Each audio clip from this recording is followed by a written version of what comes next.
ನಮಸ್ಕಾರ ದೇವರು. ನಾವಿದ್ದೀವಿ ಇವಾಗ ನಮ್ಮ ದೇವನಹಳ್ಳಿ ಹತ್ರ ಇರುವ ನಂದಿ ಹಿಲ್ಸ್. ಈ ಸುಂದರವಾದ ದೃಶ್ಯವನ್ನು ನೋಡಲು ಎರಡು ಕಣ್ಣು ಸಾಕಾಗ್ತಿಲ್ಲ, ಆ ಥರ ಕಾಣಿಸ್ತಾ ಇದೆ ಈ ದೃಶ್ಯ. ನೀವೇ ನೋಡ್ಬೋದು, ಇಲ್ಲಿ ಸ್ವರ್ಗದಲ್ಲಿರುವ ಅರಣ್ಯ ಇದೆ, ಇಲ್ಲಿ ಆ ಥರ ಕಾಣಿಸ್ತಾ ಇದೆ. ಇಲ್ಲಿ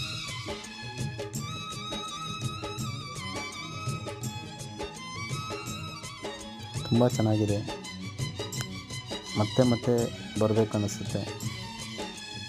ಆ ಥರ ಇದೆ. ಈ ಬೆಳಗಿನ ಜಾವದಲ್ಲಿ ಇದೇ ಥರ ಇರುತ್ತೆ ಡೈಲಿ. ಸ್ವರ್ಗದಲ್ಲಿ ಇದೀನೇನೋ ಅನಿಸ್ಬಿಡ್ತು ಒಂದ್ಸರಿಗೆ, ಆ ಥರ ಕಾಣಿಸ್ತಾ ಇದೆ ಈ ಸ್ವರ್ಗ, ನಮ್ಮ ನಂದಿ ಹಿಲ್ಸ್ನ ಸ್ವರ್ಗ.